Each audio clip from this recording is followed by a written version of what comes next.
to remind people. We have a lot of people who weren't here in this town 6 years ago, the last time we had an override.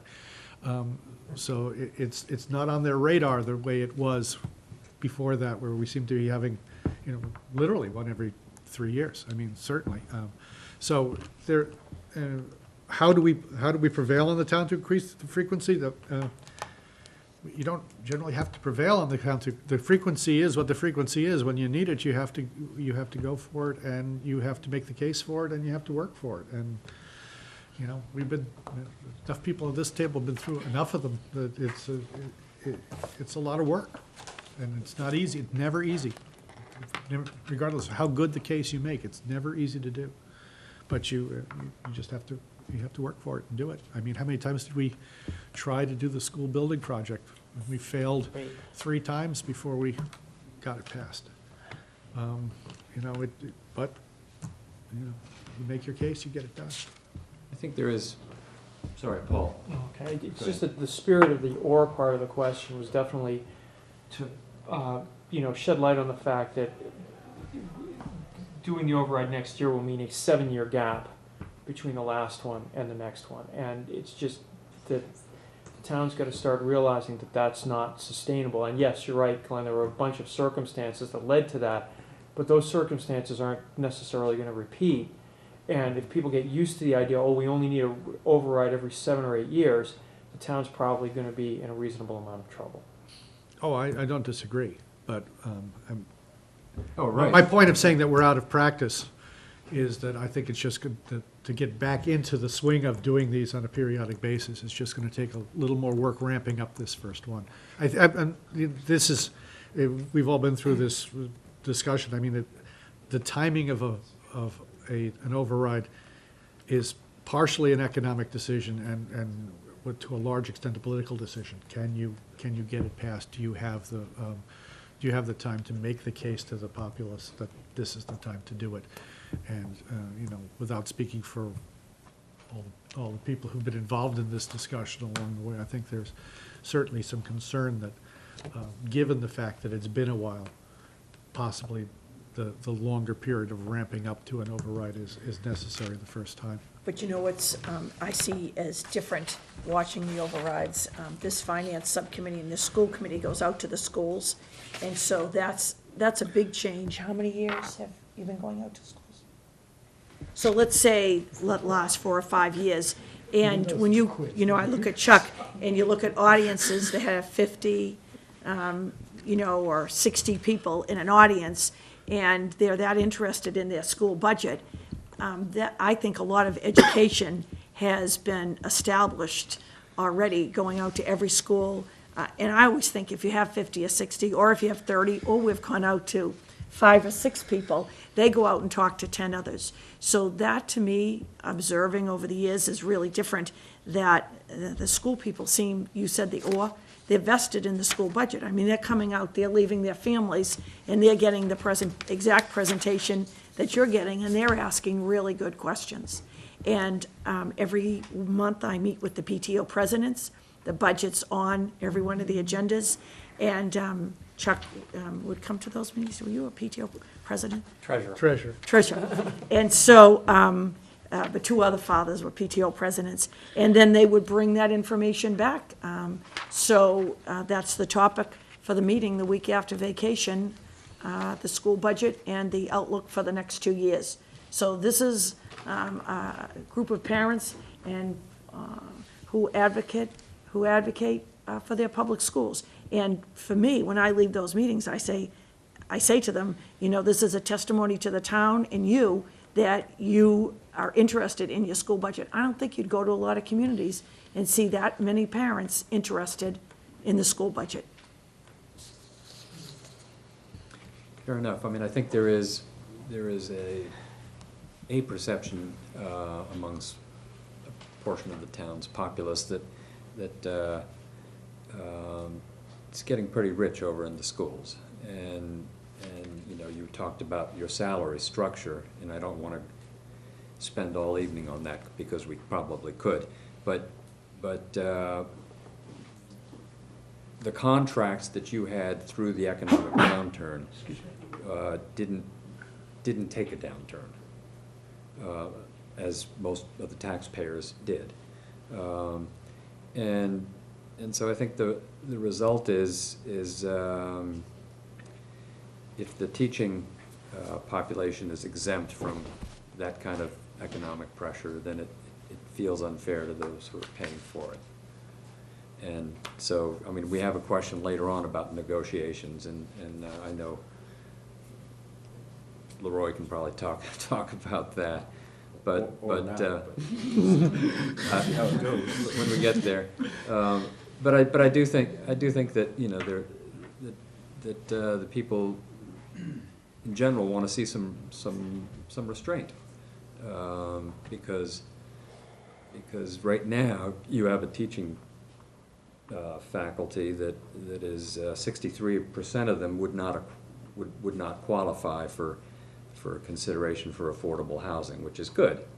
I mean, maybe it's bad that 37% do, but it's no longer like, gee, we need affordable housing. The argument used to be we need affordable housing in town for our firefighters and policemen and teachers, and you know that's not the case anymore. I've got questions from Betty, and then Lee Michael, and then. Well, I have a comment, and then I have a question to Glenn. But, you know, I work at the Dedham Public Schools, and I was just doing a little math, trying to take a look at our budget and our population and compare it to Milton's budget and Milton's population. So Dedham's budget is currently proposed for $38.5 million, a 4.5% increase from last year. Our student population is 2,818 as of the 2014 school year. So I just did the math, simple equation, probably a lot more complex, but if we were to be on par with Dedham, we should be having a $50 million budget rather than the current budget that we have. And so my question to you, Glenn, is I'm only looking at Dedham, but can you talk about where we compare to other communities that we sometimes compare ourselves to? Are we keeping up with the per pupil spending, and how are we doing with that? Or have we been losing ground with all of these cuts? Because I'll tell you, you know, a lot of people who work in my system who are new, terrific teachers are reluctant to apply to Milton because of the chronic funding issues with layoffs and stuff like that. So I tell them it's a great system, I encourage them to apply, but it does have a little bit of a reputation that people are a little reluctant to stick their toe in, because if they're going to get laid off in the next 3 years, they don't have that protection. So I was just wondering if you could speak to a little bit about how we're doing. Well, I mean, at roughly a $40 million budget and 4,000 students, you're dealing with about $10,000 per student is what we're spending on education. And you manipulate that as you want, because, you know, obviously the students who are out of district are paid, or it costs more and so forth, but that's an average over the 4,000 students. I can put together some data for you on the couple communities where they are. I would say that's around the state average or less per student. I would think I would be surprised if we didn't pull the 10 comparable communities here. We're probably in the lower half. Okay. No, I think right now Milton's a bargain, you know, to the taxpayer in terms of per pupil spending compared to other communities. So I would like to see lots more teachers. I would just like to see restraint in the cost of living adjustments. So we're a rich bargain. Yeah. That's interesting. Well, so the thing that you have to balance when you talk about teacher salaries is that in a market where we're competing for talent, you have to make sure that the salaries are competitive enough to attract, in a process where you interview candidates, ideally you want to hire the first choice or your second choice at the worst. And we, in preparation for the last round of collective bargaining, we did an extensive review of communities that we either felt we were competing with, they were either adjacent, or they were similar in terms of population and size of the student population, town population, student population. And we compared reasonably well, and the settlement kept us reasonably competitive. We are not by any means a leader, but we're high enough in the distribution that we feel like we're competitive, and we have to continue to do that. As Glenn talked about earlier, and I apologize, I was doing 2 meetings. I was in the Town Government Study Committee meeting, and now I'm back. But as Glenn talked about earlier, we're always recruiting talent, so we have to make sure that we remain competitive there. And I think this time, I'm proud of the settlement that we made. It's competitive, but not by any stretch of the imagination unreasonable. And as most good collective bargaining agreements go, we didn't get everything we wanted, and teachers certainly didn't get everything they wanted. But at the end of the day, I think both sides felt like it was a settlement that they could live with, and in the end, everyone left the room reasonably happy.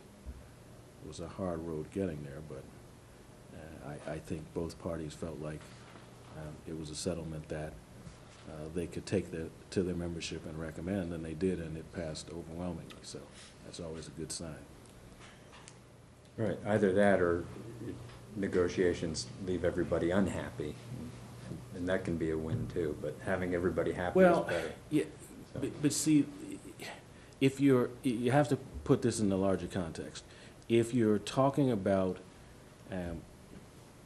advancement initiatives, if you're talking about things that are continually requiring teachers to take on different professional development, to learn new skills, to learn more about early literacy, to learn more about STEM, then you have to make sure that they feel good about their jobs, because they're in direct contact with our children day in and day out. And if they don't feel good about their jobs, that's a problem. So I've done the hard-hitting negotiations where we say, you know, this is it, take it or leave it, and we'll see you later. I've done those. I've had the Teamsters, I've had the steel workers. I understand what that's like. But we had to make sure that they felt like they were respected. We had to make sure that they felt like they got a settlement that should keep them here. And we're not talking about, we're not as worried about the people who have been here for 10, 15, 20, 25 years, which we have some of. We're worried about the teachers that come in that are extraordinarily talented, and their orientation is, I'll do this until I get a better offer somewhere else. So we have to make sure that we're retaining them as well. And I think we did that, and I think we did it responsibly. Right, so the other piece, and you missed some of the discussion on that, was Betty brought it up, was the creeping reputation that we have too much financial instability with cut lists every year and things like that. And obviously, it's difficult to work through those lists, and it's, you know, I think maybe a couple of years ago we had a very small one. It was great. You know, I would love to see them to go away. And there's really nothing. I mean, we'll get on with it, but over the years there's not a whole lot of anything left in your budget to cut. So. Right, At any and rate. I would say that Betty's exactly right about that, and it's a problem with the process that we have, because we take the process seriously, and if we put together a cut list, then we've got an obligation to inform those individuals, and the superintendent makes sure that happens before we go public, so to speak, or before we go around and talk to the PTOs. So, yeah, we have to say to these individuals, this is a possibility. We hope that it doesn't happen. And that's a problem with the process, but that's the process we're living with. Okay. Hey, Michael. I just wanted to circle back to a comment that you made a minute ago. I'm hoping you either used hyperbole or I understood you wrong when you seemed to imply that teachers were getting rich off the Milton public school system. I don't personally think that a lot of K through 12 teachers are getting really rich off of their jobs, especially in in the Milton public school system, and that struck me personally as somebody who tried to be a teacher in the Commonwealth and found the economics of that to be really, really difficult. So I just wanted to make sure that that wasn't the feeling of the whole Warrant Committee here, that our teachers are getting rich off of our school system. Well, I don't think they are, but it's a more stable profession than it was financially than it was, say, 20, 30 years ago. And There's one no that question I about think that. was probably And that's severely probably good. undercompensated for a long, Right. long time. But it is a change. It is a change.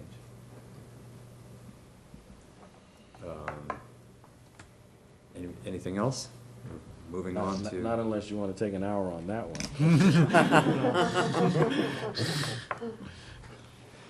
one.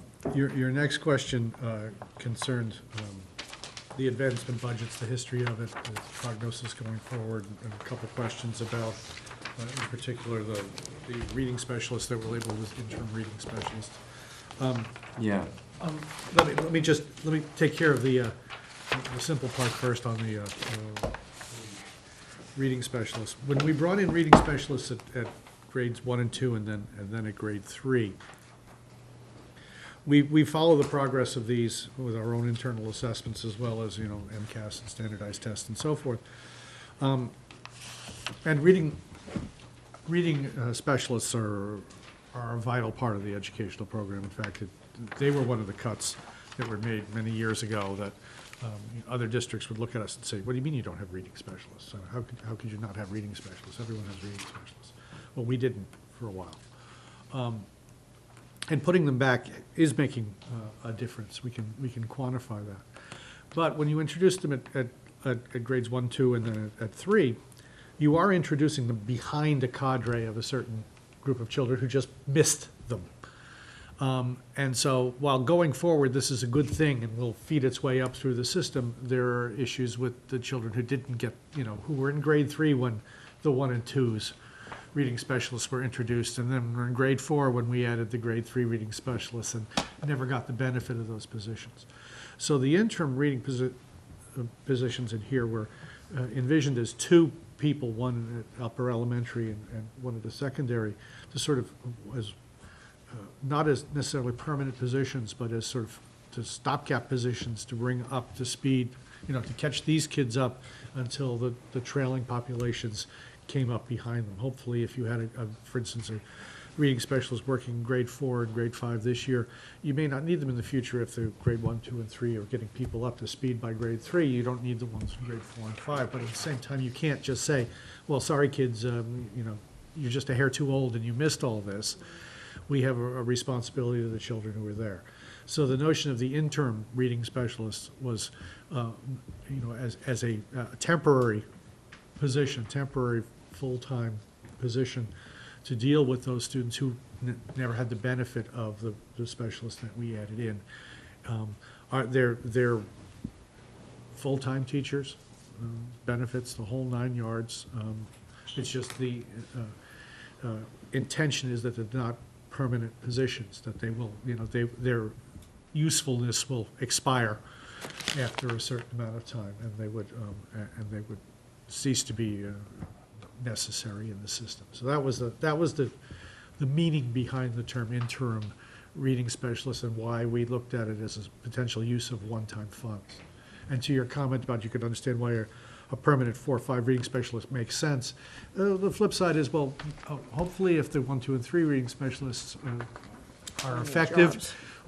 we don't need a grade 4 and 5 reading specialists. And we have kids on, our goal is to have kids reading on grade level by the end of grade 3.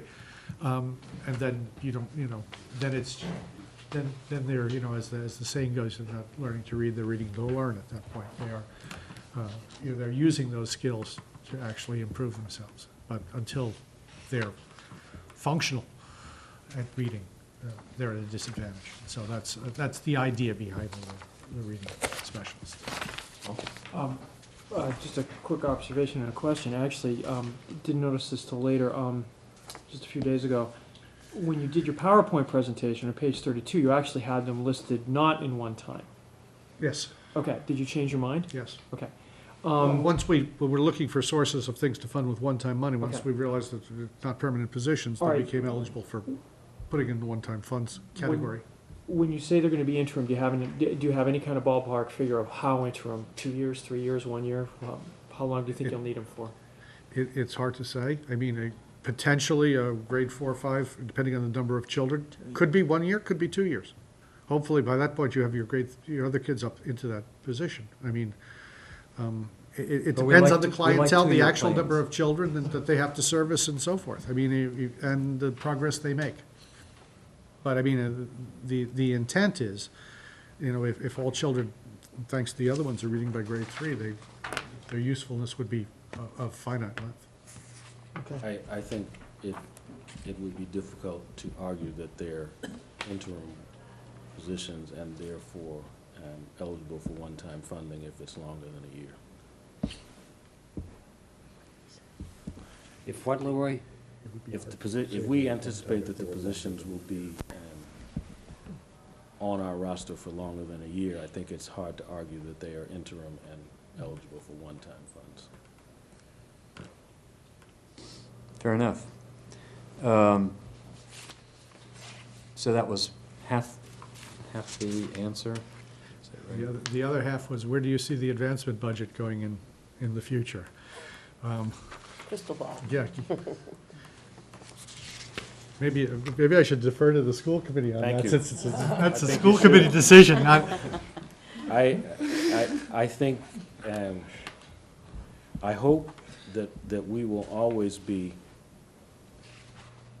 thinking about this in terms of what are the big picture things, what are the high impact things that we can do to move the district forward. So in that regard, I think that we will always have advancement budget initiatives.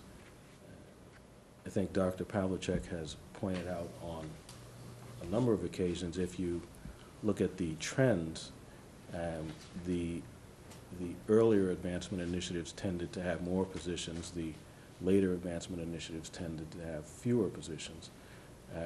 But I think we're always going to be thinking about it, and I think it's our responsibility to be thinking about what are the right things to do to move the district forward and to ensure that every student is performing up to their potential. Or said differently, if we talk about test scores, every student is performing at the proficient or advanced level. So I think I would hope that we will continue to approach our budget process that way and our budget discussions that way. Any questions on that? I mean, I do think you might have an advancement budget that was restorative for the arts. I mean, that might be something you determine you need in the future. Who knows? Who knows? Okay. Issues with the one-time request all right, list. on this one, you had some specifics on our one-time request list. Personnel costs of $160,342 seem hard to justify. Well, the 2 rating specialists are $120,342. They're on there because they're, again, we're considering these as finite temporary positions.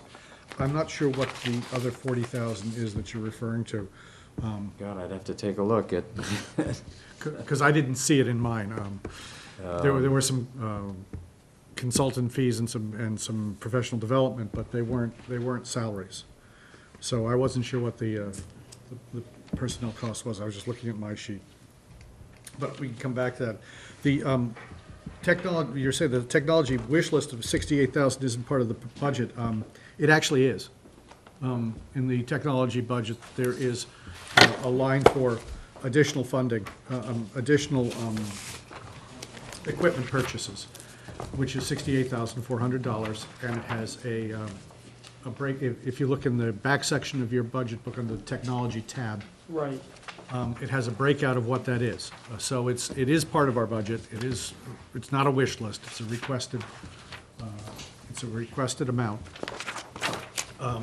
It is to attempt to itemize some of the various pieces of technology that we need to fill in. Okay, you've got to help me out here. Yep.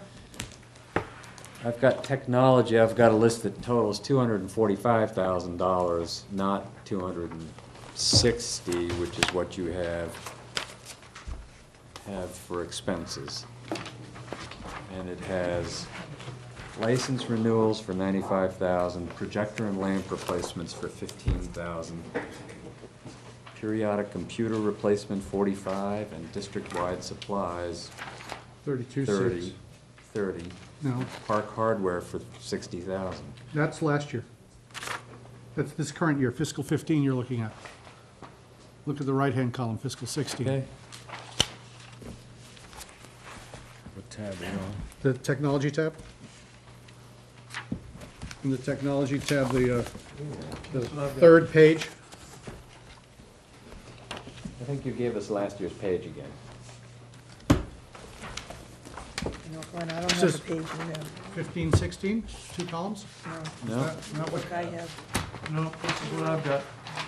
One column. One column with no So- designation of So year. that would explain, that would explain it, because you're not looking, it's Okay. not the right Yeah. year. What do you have on the page before it, might I ask? there is Um, nothing. With the technology, Here, Glenn, yeah, I've got what they've got. Well, I was gonna ask you, because there was, I think, a slight, 272, 105, yeah, that's right. 272 and 260. Yeah, it looks like this. Yeah. So how did, But the one behind it This is wrong. looks like this.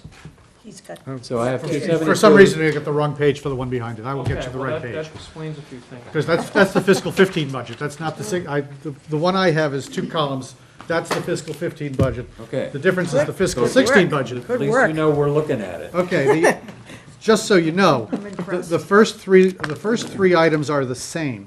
License renewal, 95, 15,000 projector lamp replacement, 45 for periodic computer replacement. So 15 to 16.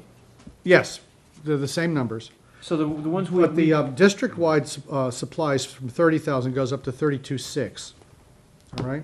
Okay. In-state travel stays at 4,000. There's an additional. We don't have an in-state have travel any. line. Oh, it was, last year it was built into the, it's part of a person's contract. It was actually, I think, built into the personnel last year possibly. But there's an in-state travel line of $4,000 because we have one person who's contractually obligated to get that. The park equipment was last year. Don't have park equipment this year.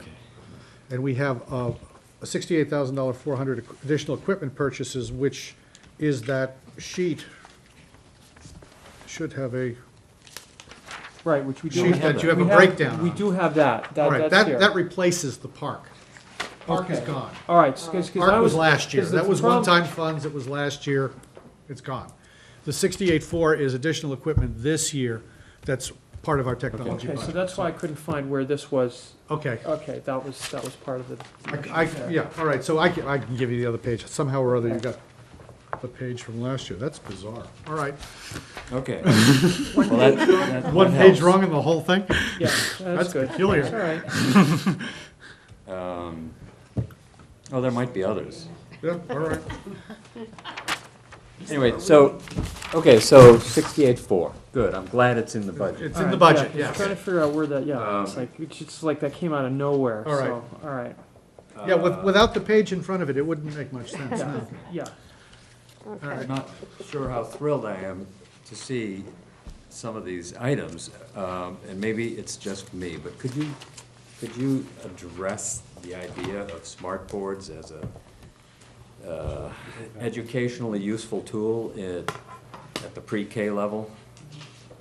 I could answer that one, but I will. Oh, go ahead. Go right ahead, go ahead, Chuck. You can add to. Okay. I mean, Yeah. have we thrown away the blackboards? Yes. Okay, so this is somewhat Ted, of you're a. showing your age. I would say, That's okay. They were whiteboards before the whiteboards. blackboards were We way haven't back. bought chalk in a while. If I might say one thing before Assistant Superintendent Sheehan begins, when we first met our first smart board, the prior superintendent, Dr. Jaffoon, implemented the smart boards at what level? The kindergartens. So good lead into Assistant Superintendent Sheehan, go ahead.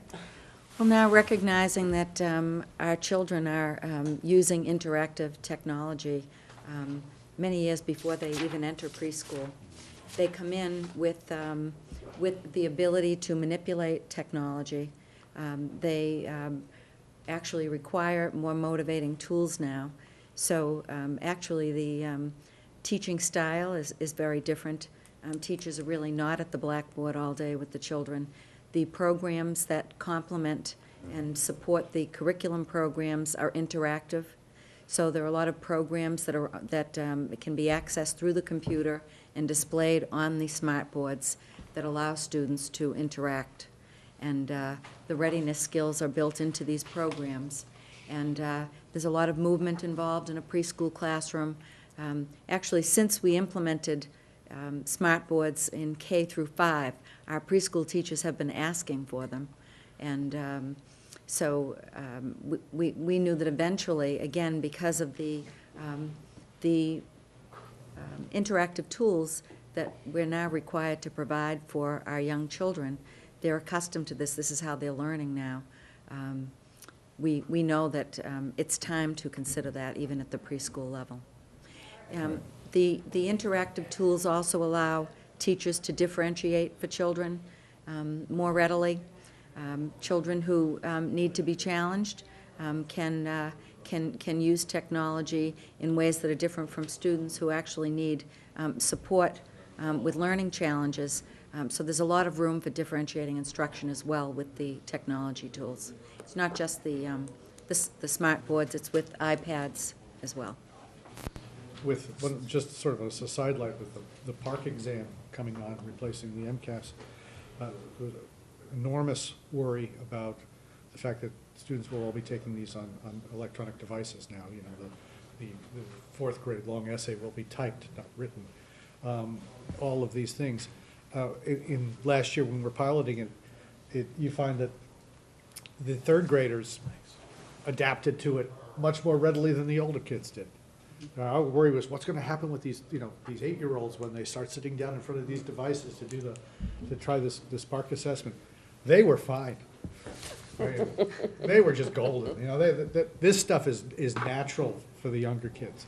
It's the older kids and God help us, the rest of us, who need those 14-year-olds to support us. It's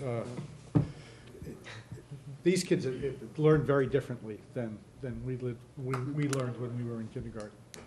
I'd like to hear what Chuck has to say.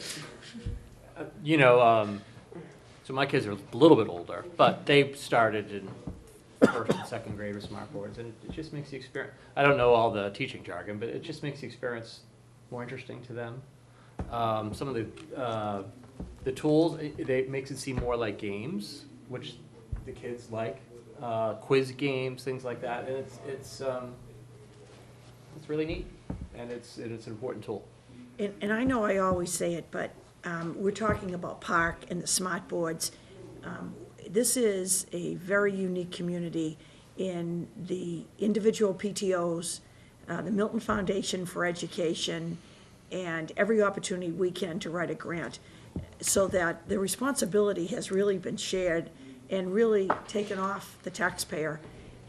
We're ready for park, where I meet with superintendents and they're not going into park. Their children are not being advantaged and they're staying back with MCAS.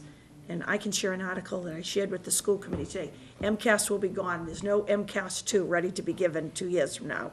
So the park is coming, and because of all these groups, and some of them say it's the taxpayer's responsibility, but there's a lot of shared responsibility in this community on the backs of fundraising and MFE and PTO to really help the public schools. So we are barely ready.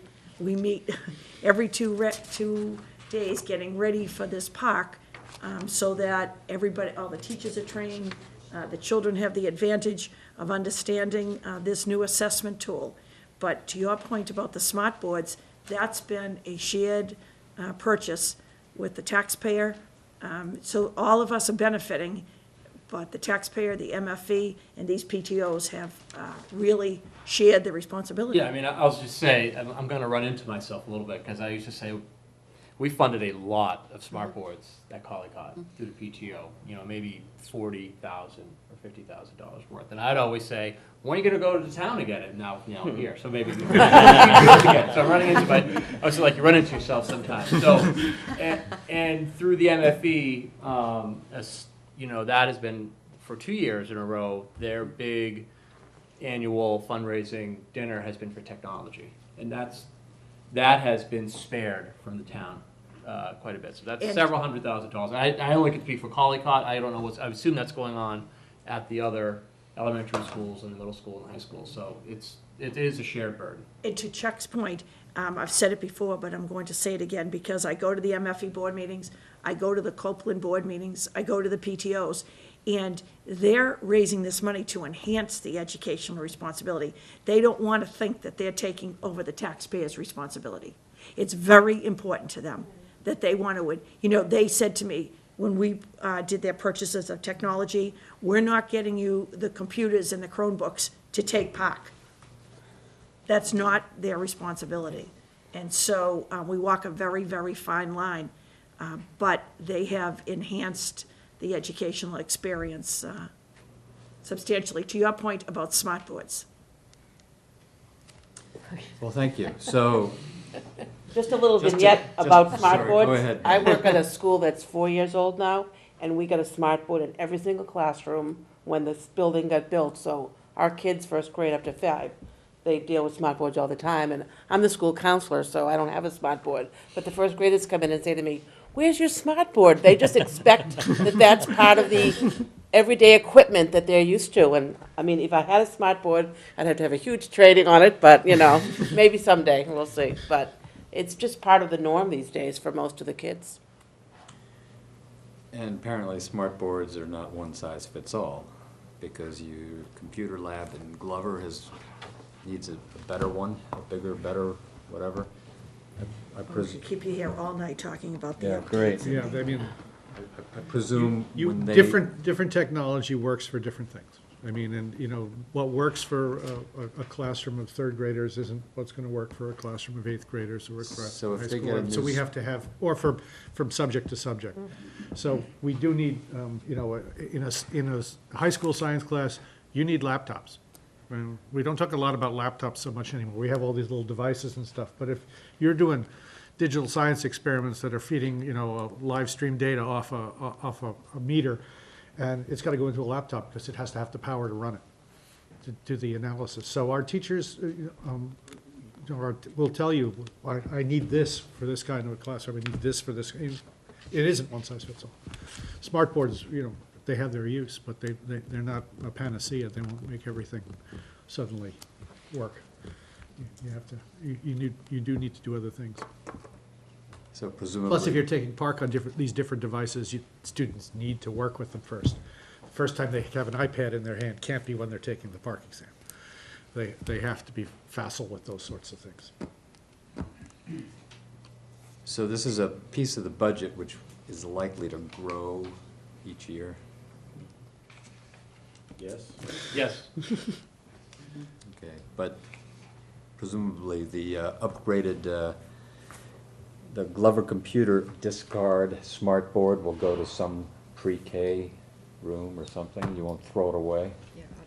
So some of the labs have obsolete smart boards, so yes, there is the problem with obsolescence with the smart board and other technology.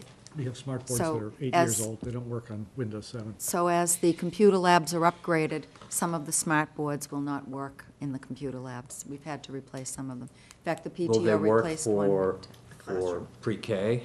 Only if you can find an old machine to run them.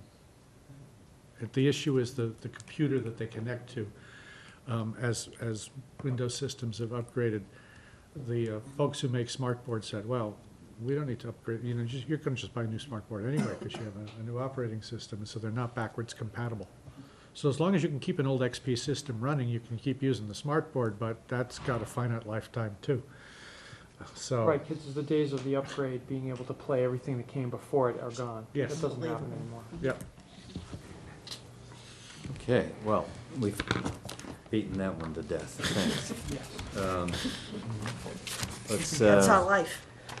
All right, so your question 7, explain the 22 additional enrollments to the town's group insurance plan. I didn't know there were 22 till you told me. We have 2 group insurance. I know you And don't. I don't know who's on it. I don't know why they choose it. I mean, we have a lot of turnover every year, and their employees, they're allowed to take insurance. That's part of it's part of their benefit package. I have no idea why more chose it this year. Because I it's, could, I could you know, guess, but I have no idea. Frankly, I've done. it's Till a I read this, I $250,000. didn't know. You know, it's. Till I it's a read it, I lot. didn't know 22 people opted for it. Are there privacy issues about not knowing versus not knowing who's on it, or is that? Well, the health insurance registration is handled through town hall. It's not handled at the school.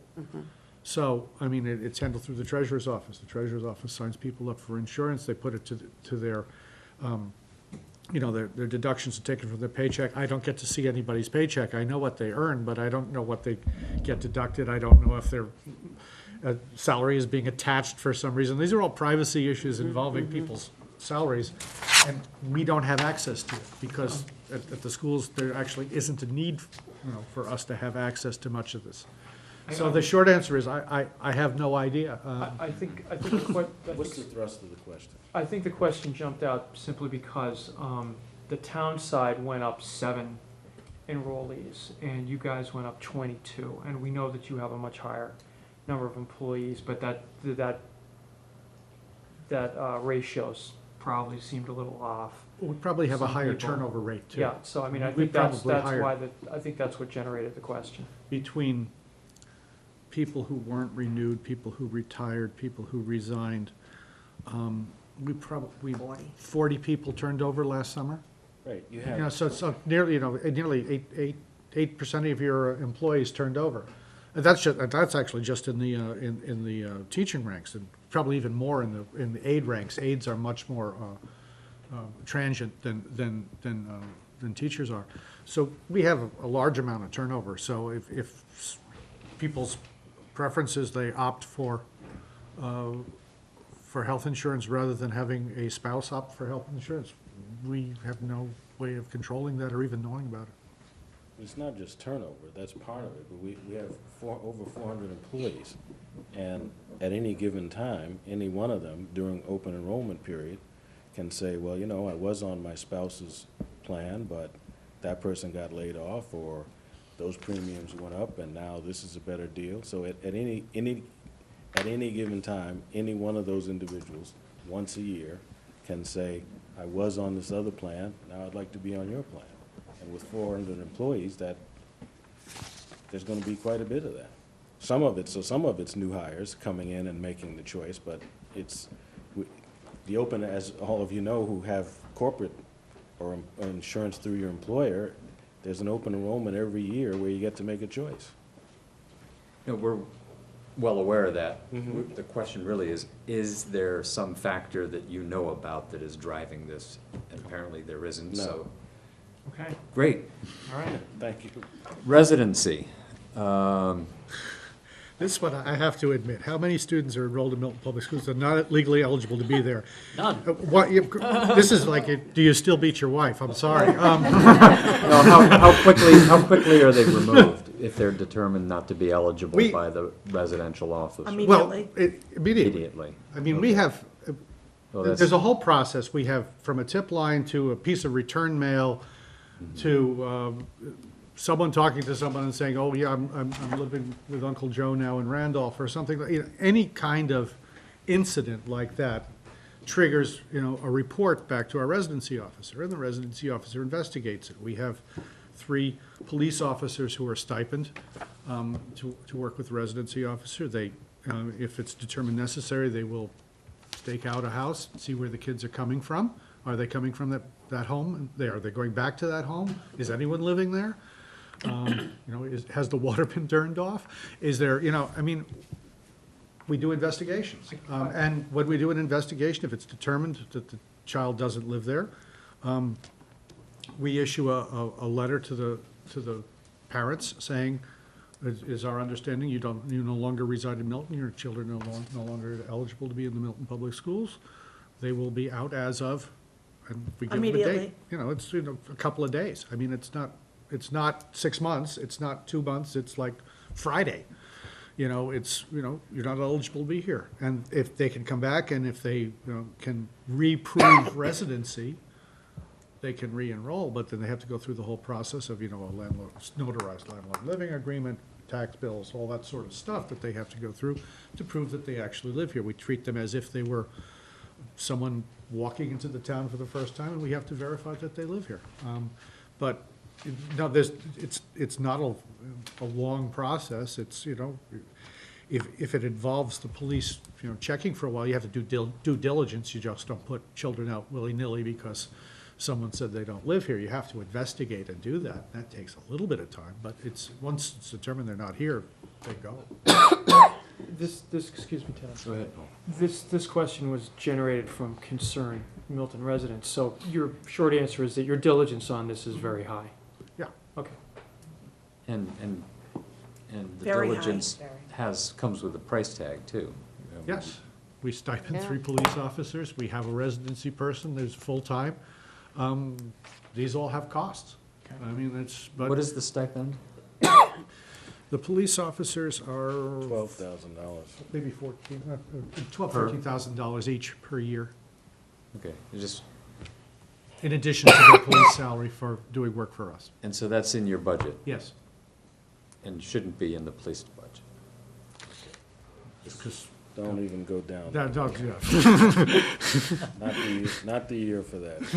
Well, that's too bad. Next question is about security. I'm ready. Okay. So you asked, where's the first SRO is in the police department budget. They have Okay. funded a school resource officer for a number of years. Yeah. The second school resource officer, we are paying You're them paying for. Okay. And the security guard at the high school for after hours, come in, you check in, you sign in to go for after-school activities, is a combination of paid for by fees. This is people in the high school in the afternoon, the adult education program, the after-school music lessons and so forth. Portion of their fees go to fund that stipend, about half of it, and the other half of it is in our budget. So 12 of it is in your budget? Yes. And the other 12 is More or less, yeah. It's is from paid for from the by fees. Right. Okay. That makes sense, because, well,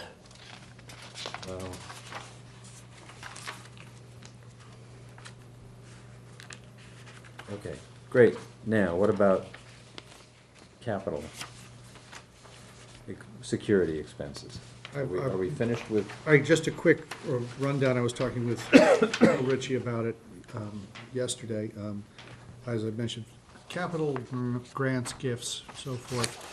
We have spent about $350,000 on security infrastructure, from cameras in the schools to the new security measures, hardening the front entrances, to the badges that you need that open doors and so forth, and just general security features over the last 3 years.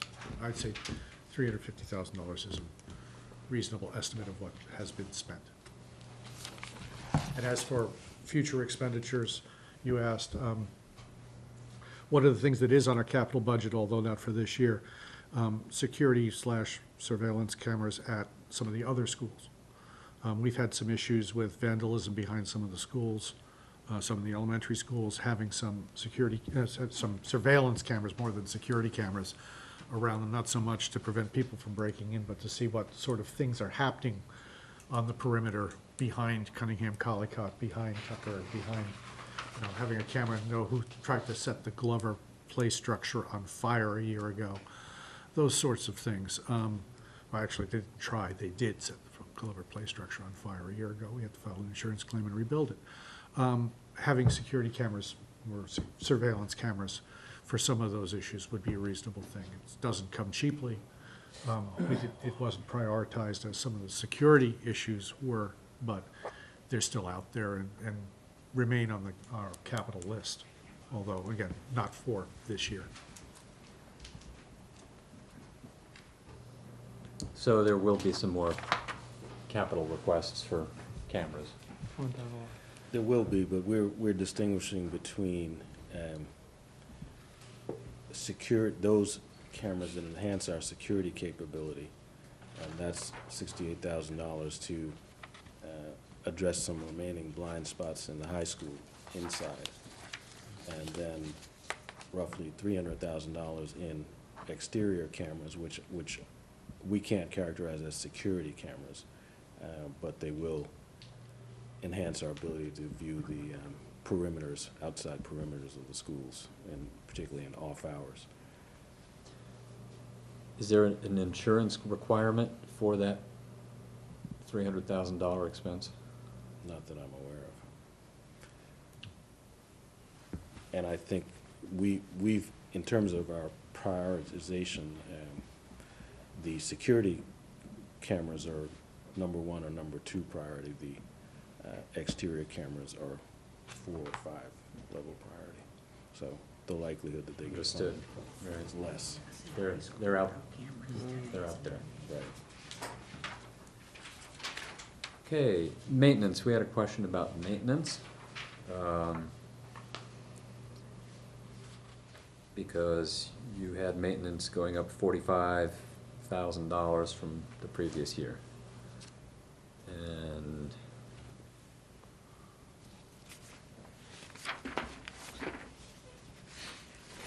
I think it facilities- actually went up 50. So.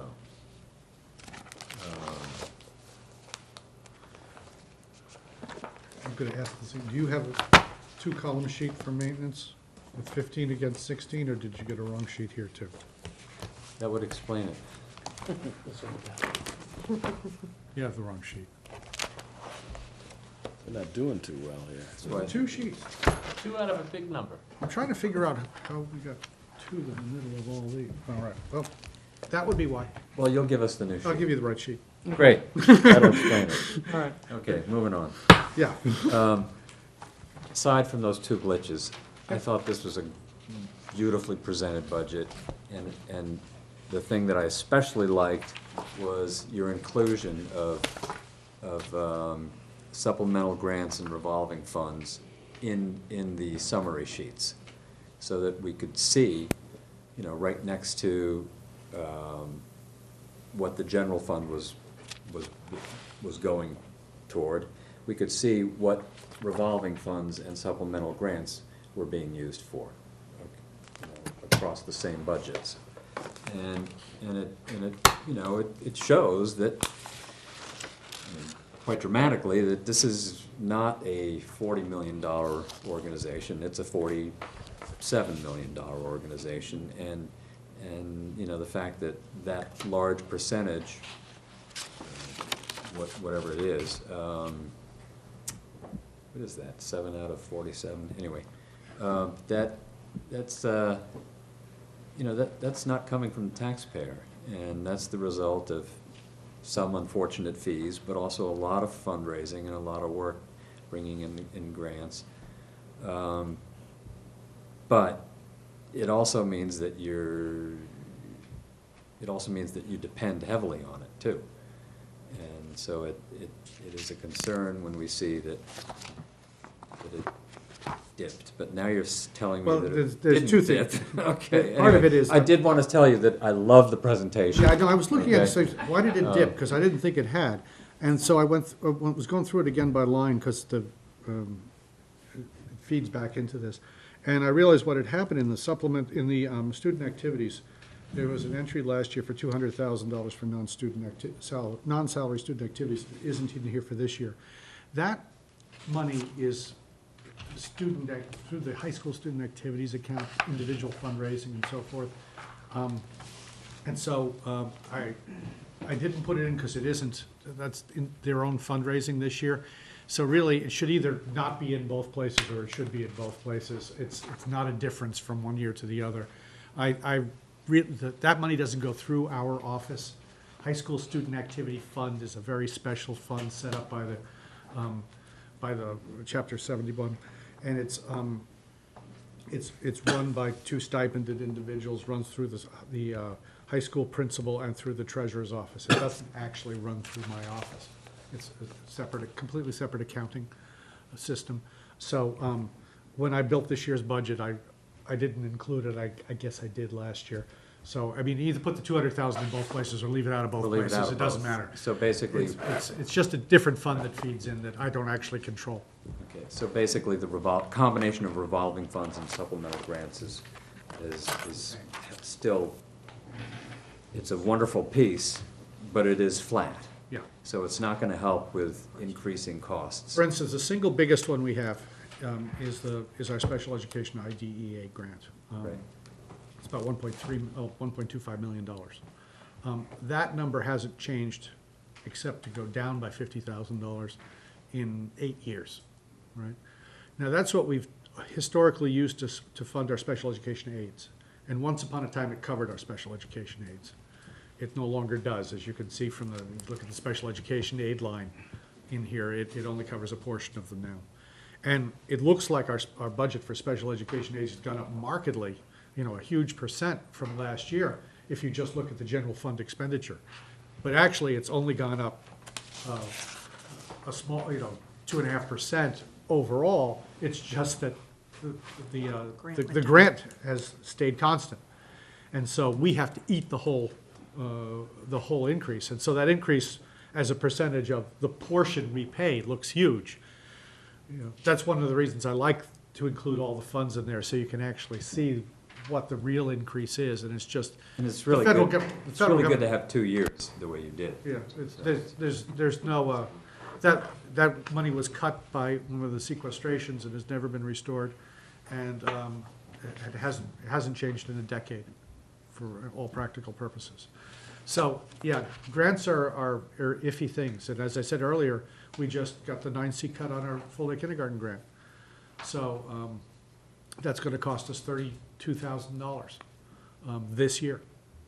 They said, you're gonna get it, and now they said, sorry, you're not. So that will be a bit of an adventure for the rest of the year, but we'll work our way through it. But, that happens with grants.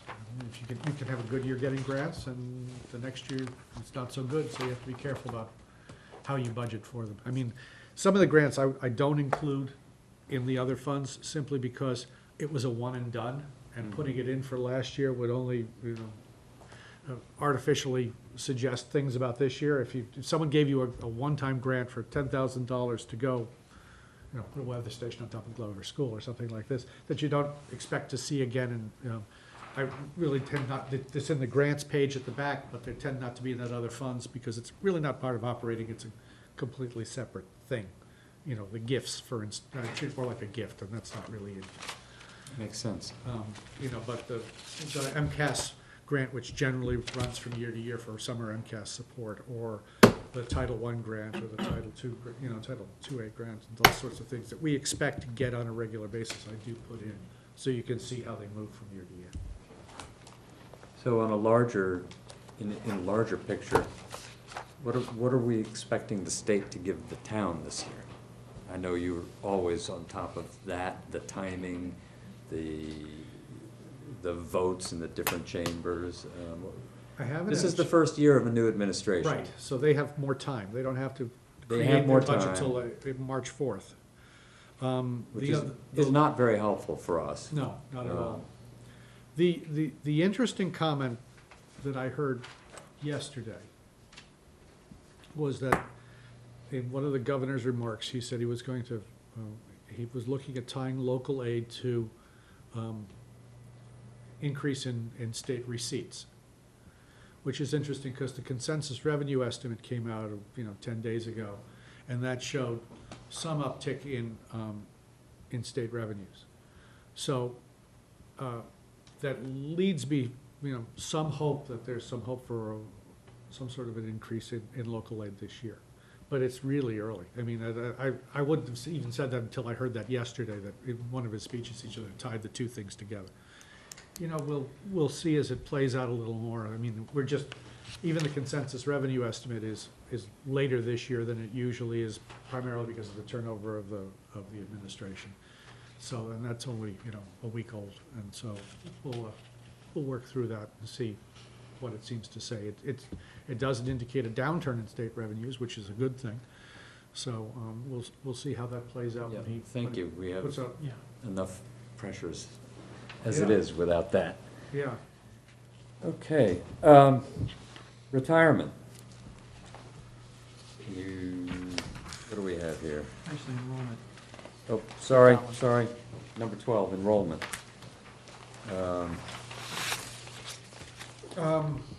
We had a school committee member ask us to look at space, to take our NESDEC enrollments, and that's on our agenda to look at our space and what are the enrollments.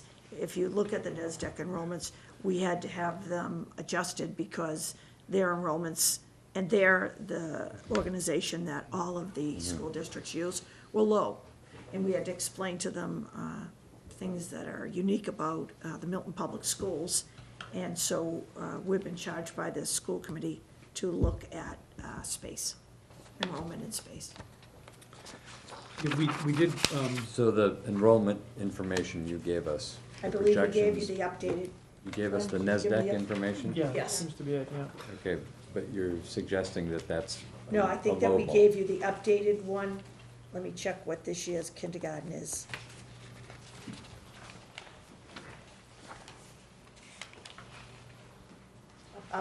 I'll check it and make sure that you have the corrected one, so that they're going off the right 2014, 15 number.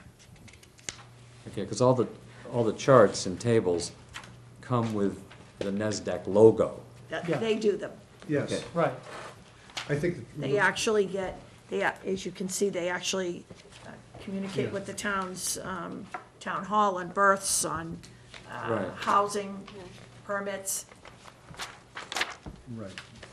Yeah, they have, It's the They tend to updated one. be- they have the right one. They're dated November 25th. So that would've Yeah. been- Yeah, and they, for kindergarten, they say in 2009 it's 350, and they end Right. up in 2019 with 324. Is that the right one? Yeah. The original one for,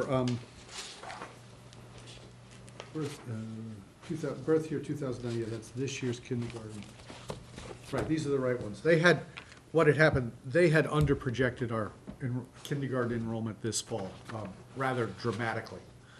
We ended up with 30 more students than they said we were gonna end up with. It was a bit of a surprise, and so we asked them to go back and explain some of the situations surrounding Milton, had them rerun their data going forward.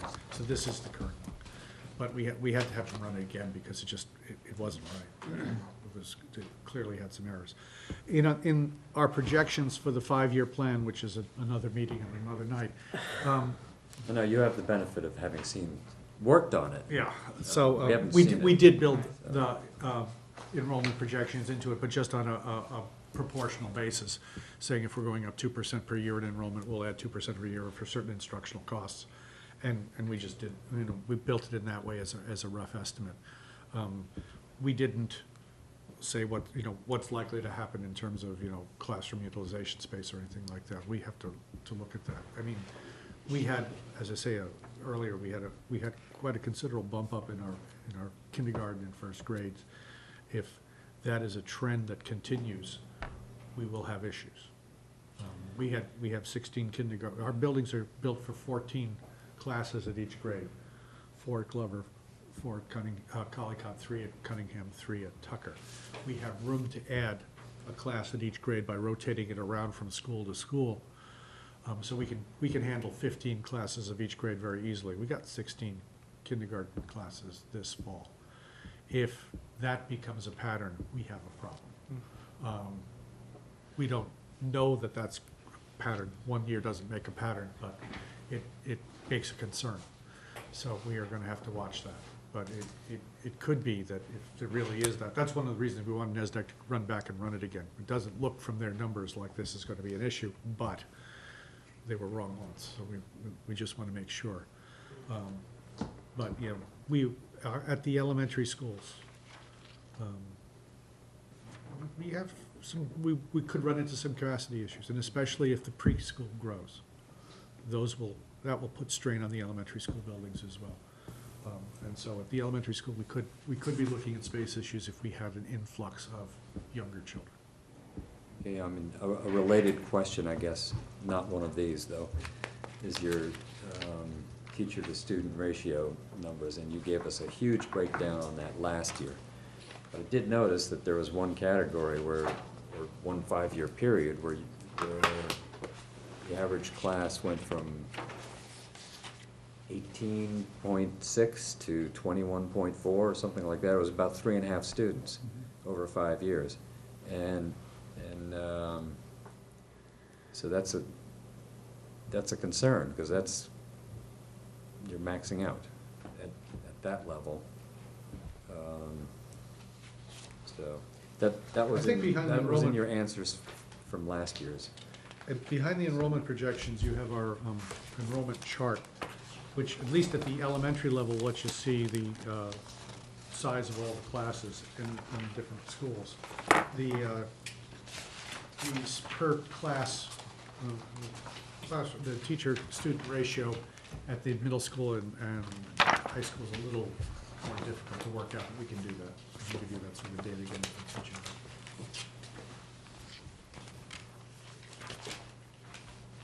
Well, if you end up having,